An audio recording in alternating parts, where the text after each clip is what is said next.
Alhamdulillahi Rabbil Alamin. Wassalatu wassalamu ala ashrafil anbiya'i wal mursalin Sayyidina Muhammadinil amin wa ala alihi wa ashabihi ajma'in. Amma ba'du.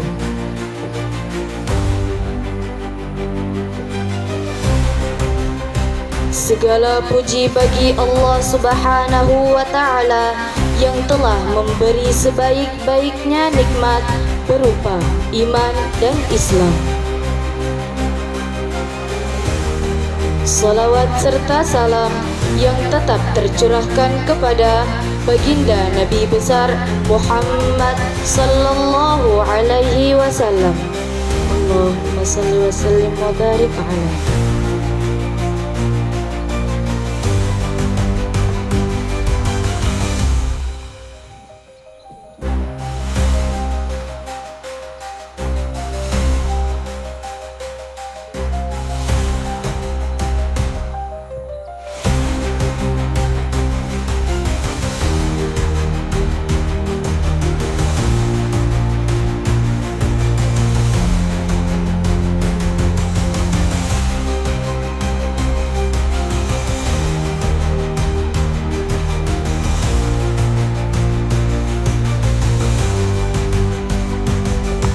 Pesantren Ibnu Sabil Santan Tengah tahun 2026 Masehi 1448 Hijriah. Rabu 15 Juli 2026 Masehi bertepatan dengan 30 Muharram 1448 Hijriah segera dimulai.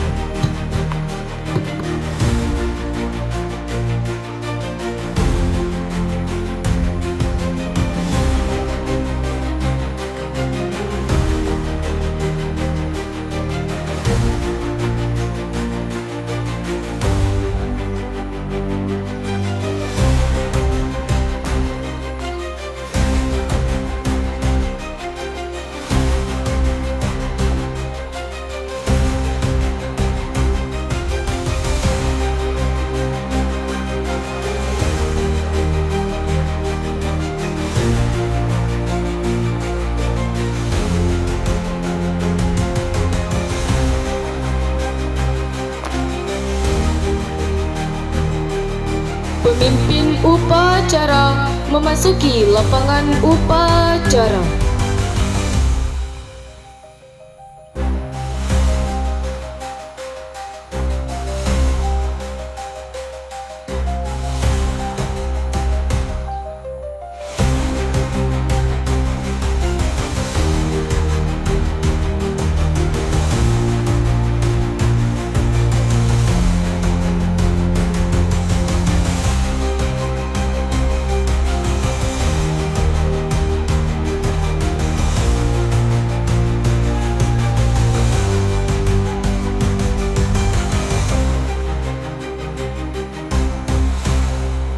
Penghormatan peserta upacara kepada pemimpin upacara dipimpin oleh pemimpin barisan yang paling kanan.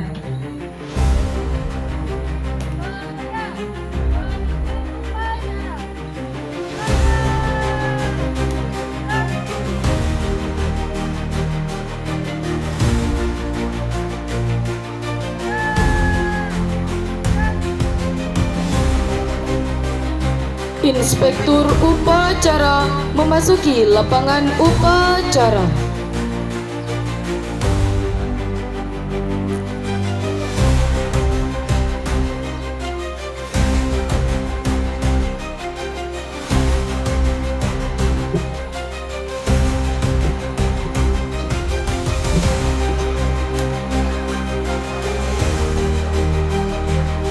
Penghormatan kepada Inspektur Upacara.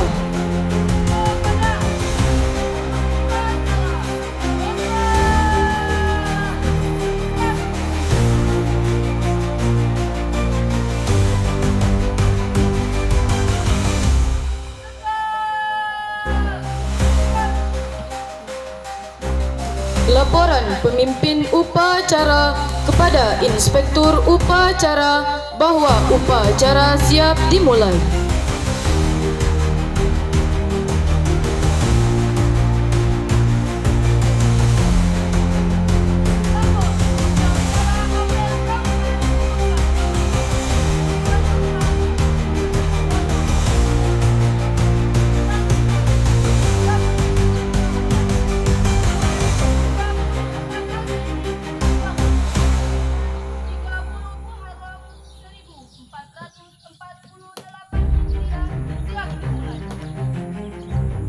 Laksanakan.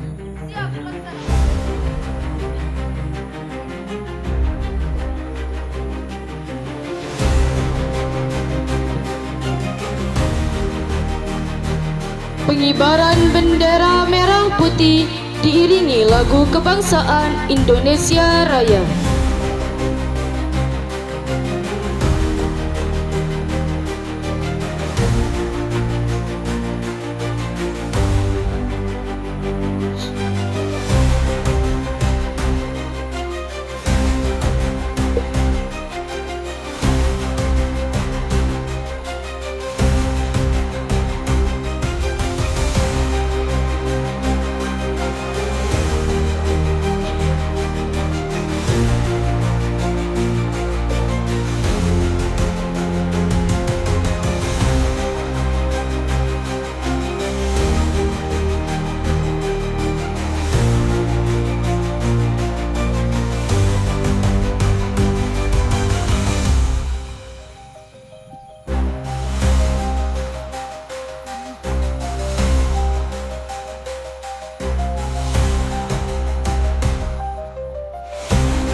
Menyanyikan lagu Indonesia Raya dengan birama 4/4 jatuh pada hitungan keempat dimulai.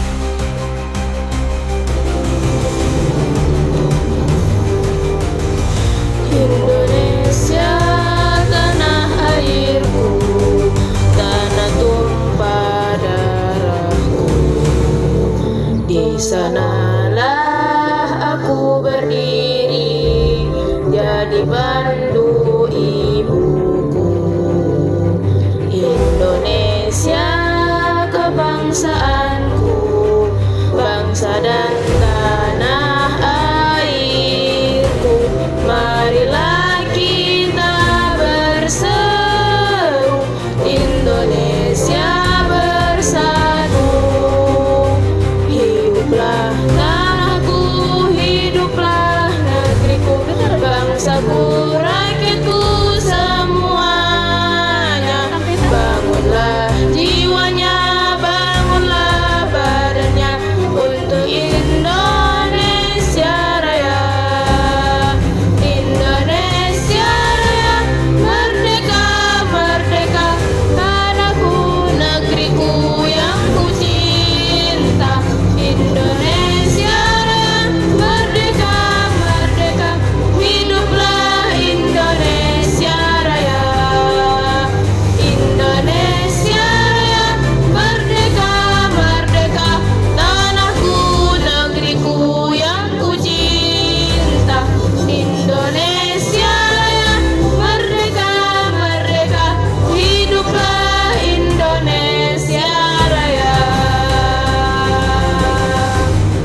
menjadi guru, apakah ia semakin mampu memberi manfaat?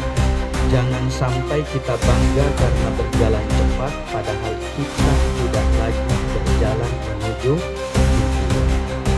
Yang kedua, ada nilai. Nilai adalah pegangan yang menentukan bagaimana kita berjalan menuju tujuan itu. Kita punya tujuan, tetapi kita tidak boleh mencapainya dengan sembarang cara. Di Ibnu Sabil ada keikhlasan yang harus dijaga, ada disiplin, ada amanah, ada ukhuwah Islamiyah, ada kesederhanaan, ada kemandirian, ada kejujuran, ada jiwa pengabdian. Cara menegakkan disiplin boleh berkembang, tetapi disiplin tidak boleh hilang.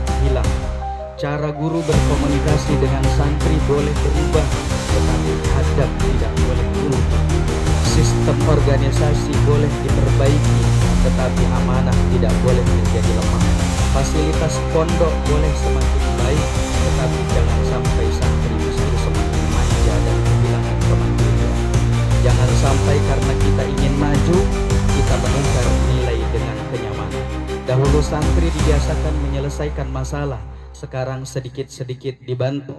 Dahulu diberi amanah, sekarang karena takut salah semuanya diambil alih oleh guru. Dahulu siap dan fasilitas bertambah, tapi rasa semuanya harus tersedia.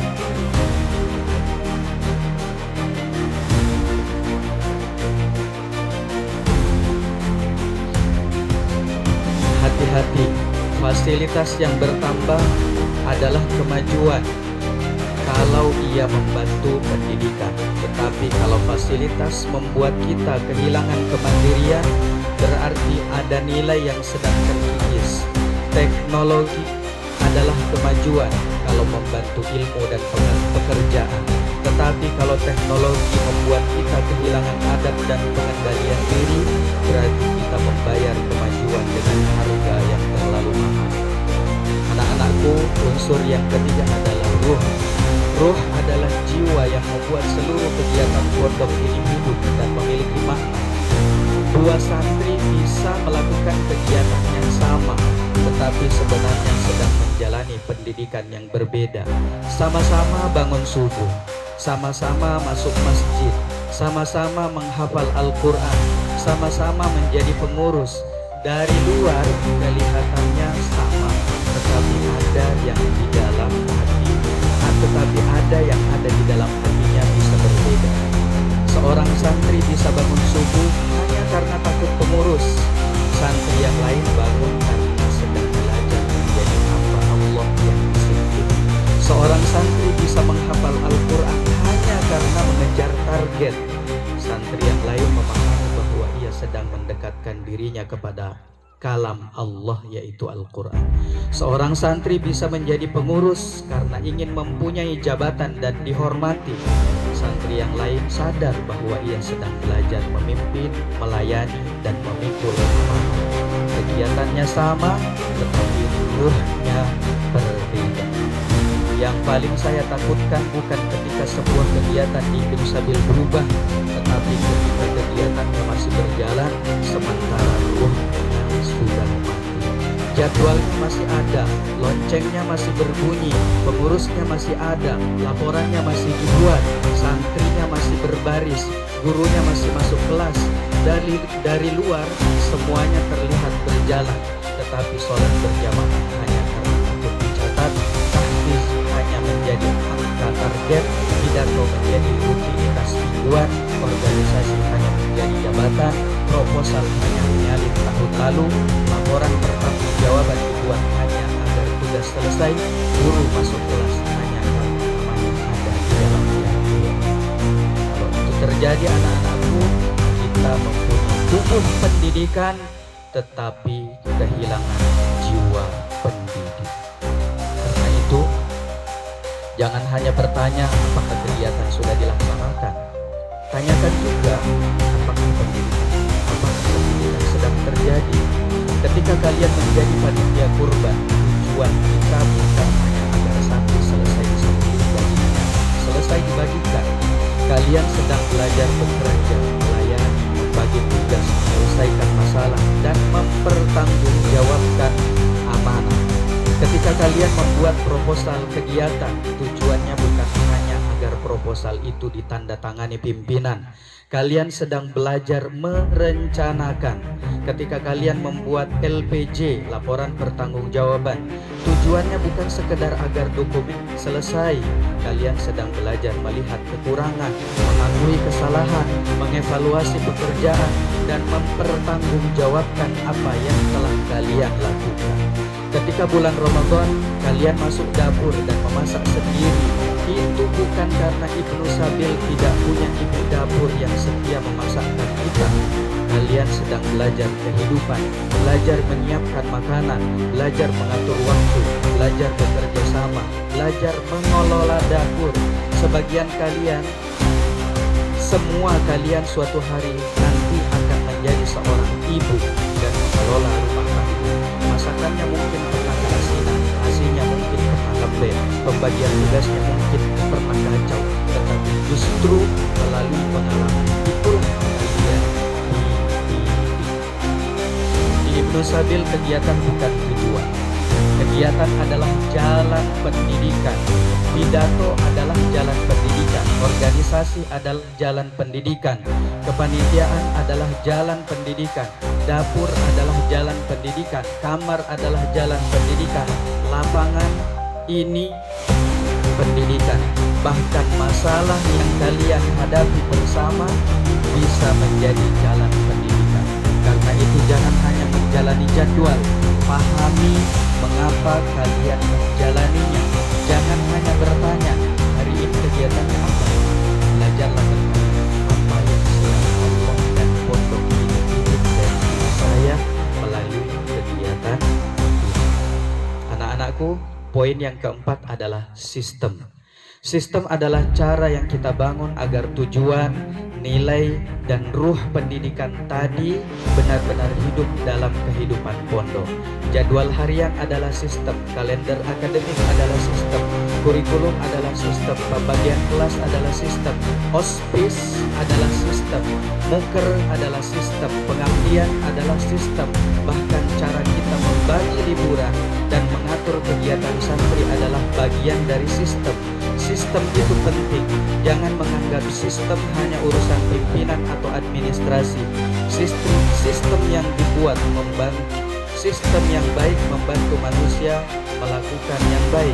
Sistem yang buruk kadang membuat orang baik pun kesulitan bekerja dengan baik. Tetapi kita juga harus pahami, sistem adalah cara, bukan tujuan. Karena itu, sistem harus berani dievaluasi dan diperbaiki. Jangan setiap kali ada perubahan kita langsung berkata, dulu tidak begini kok. Kalimat dulu tidak begini. Kalimat dulu tidak begini belum membuktikan bahwa sesuatu itu salah. Bisa jadi keadaan memang sudah berubah, bisa jadi kebutuhan santri berubah, bisa jadi tantangan pendidikan berubah, bisa jadi kita menemukan cara yang lebih baik. Dulu laporan di sangat, hari ini bisa diketik dengan komputer. Dulu informasi disampaikan melalui surat, hari ini bisa melalui WhatsApp. Dulu sebuah pekerjaan membutuhkan waktu berhari-hari, hari ini teknologi bisa menyelesaikan dalam hitungan menit. Apakah kita harus menolak semuanya hanya karena dulu tidak dilakukan? Tentu tidak. Jangan sampai kita menganggap semua yang lama adalah nilai, padahal bisa jadi itu hanya cara karena sudah dilakukan puluhan tahun. Kita menganggapnya tidak boleh disentuh karena guru kita dahulu melakukan begitu. Kita merasa kita juga harus melakukan persis seperti apa yang dulu orang lakukan. Karena jadwal sejak dulu seperti itu, ketika diubah sedikit kita merasa pondok sedang dirusak. Padahal bisa jadi yang kita pertahankan mati-matian itu bukan tujuan tetapi cara, bukan nilai tetapi kebiasaan, bukan ruh tapi bentuk. Dan disinilah kita harus jujur kepada diri sendiri. Tetapi jangan pula karena ingin berubah lalu semua dianggap boleh berubah. Ini sama bahayanya. Kadang kita terlalu mudah kagum dengan sesuatu yang baru. Melihat sekolah lain memakai sebuah sistem, kita ingin ikut. Melihat pondok lain membuat program, kita ingin meniru. Mendengar istilah pendidikan kebaikan yang sedang ramai, kita merasa kalau tidak ikut berarti ketinggalan. Akhirnya kita sibuk bertanya, sekarang yang sedang tren apa ya? Tetapi lupa bertanya, Ibnu Sabil ini didirikan untuk apa? Kita sibuk melihat ke kanan dan ke kiri, tetapi kita lupa melihat arah kita sendiri. Perubahan yang benar bukan perubahan karena ikut-ikutan. Perubahan yang benar adalah perubahan yang membuat kita semakin mampu mencapai tujuan tanpa mengorbankan nilai dan mematikan roh. Maka setiap kali ingin berubah, maka setiap kali kita ingin merubah sistem, pertanyaannya bukan hanya apakah ini lebih modern, bukan hanya apakah ini lebih mudah, bukan hanya apakah pondok lain sudah melakukan. Tanyakan, apakah ini membantu pendidikan santri? Apakah ini mendekatkan kita kepada tujuan yang ingin dicapai oleh Ibnu Sabil? Apakah nilai kita tetap terjaga? Apakah ruh pendidikan tetap hidup? Kalau jawabannya iya, jangan takut untuk berubah. Tetapi kalau perubahan membuat santri semakin pintar namun semakin kehilangan adab, kita harus berhenti dan berpikir. Kalau fasilitas semakin lengkap tetapi kemandirian semakin hilang, kita harus berhenti dan berpikir. Kalau organisasi semakin rapi tetapi ukhuwah semakin rusak, kita harus berhenti dan berpikir. Kalau program semakin banyak tetapi guru semakin kehilangan ruh mendidik, kita harus berhenti dan berpikir. Kemajuan pondok tidak hanya diukur dari apa yang bertambah, tetapi dari apa yang tetap terjaga ketika semuanya bertambah. Pemimpin upacara meninggalkan lapangan upacara.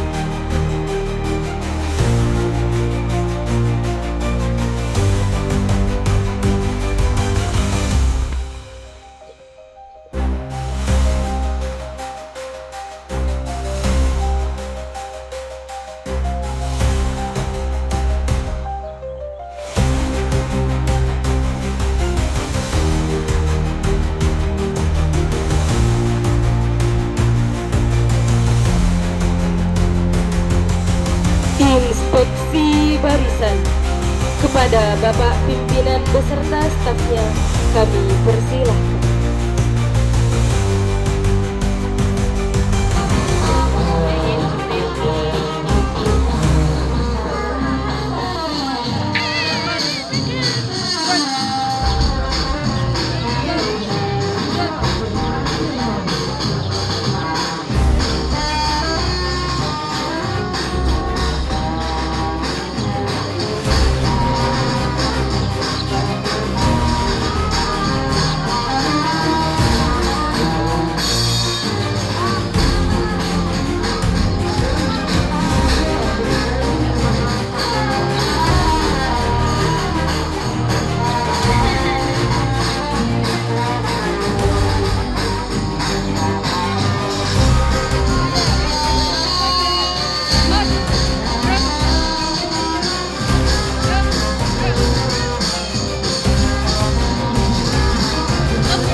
Konsulat Samarinda yang berjumlah 5 orang, yang berasal dari Samarinda 1 orang, Anggana 3 orang, dan Tenggarong Seberang 1 orang.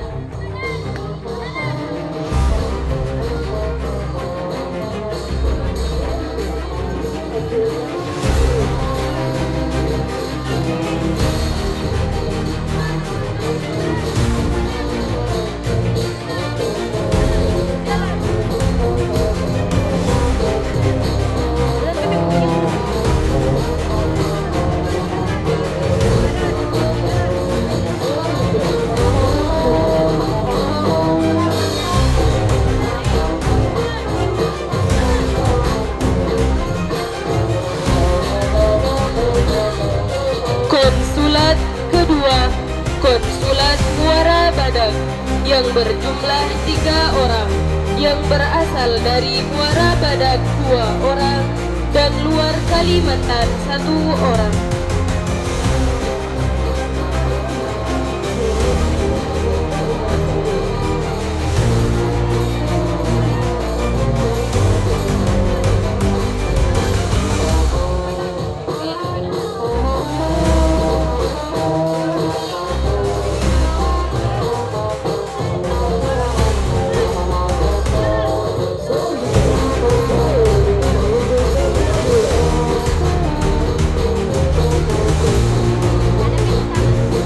Konsulat ketiga, Konsulat Kutai Timur yang berjumlah 7 orang, yang berasal dari Santan Ulu 1 orang, Sangatta 1 orang, dan Teluk Pandan 5 orang.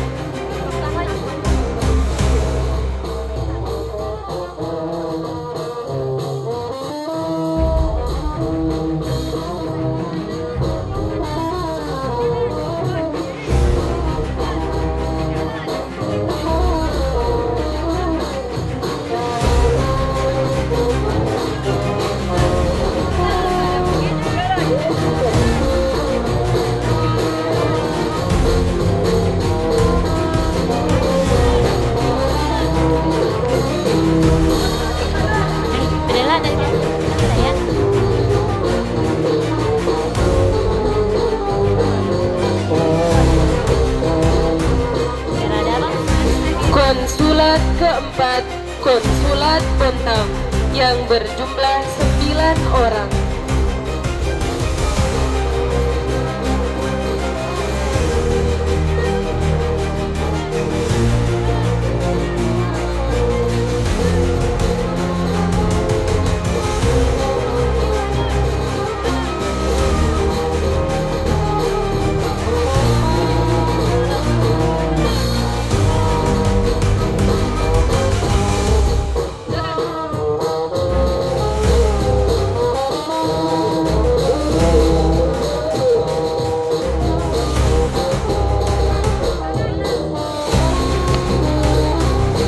Konsulat kelima, Konsulat Semangko yang berjumlah 8 orang, yang berasal dari Semangko 6 orang, dan Makarti 2 orang.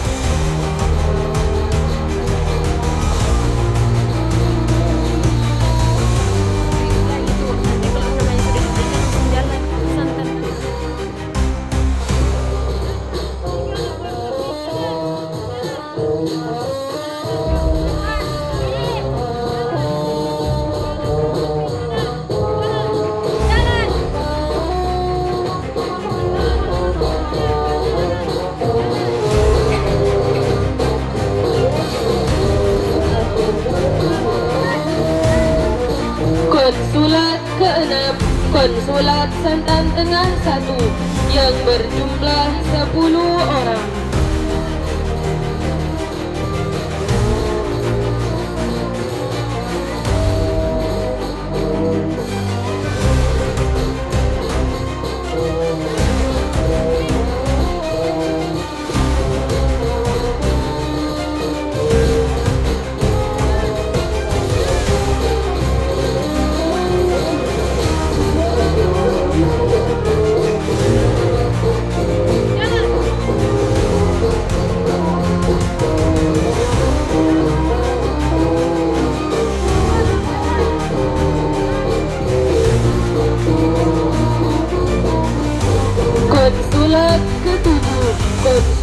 Santan Tengah 2 yang berjumlah 10 orang.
Demikian apel tahunan tahun ini. Saya selaku MC memohon maaf bila ada kesalahan. Kepada Nenek Hadi Mencetang, Tante Rahma, dan Tante Hajama Cita, terima kasih telah hadir di upacara kali ini. Dan Tante Maya, terima kasih telah hadir.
Santan Tengah 2 ada sini.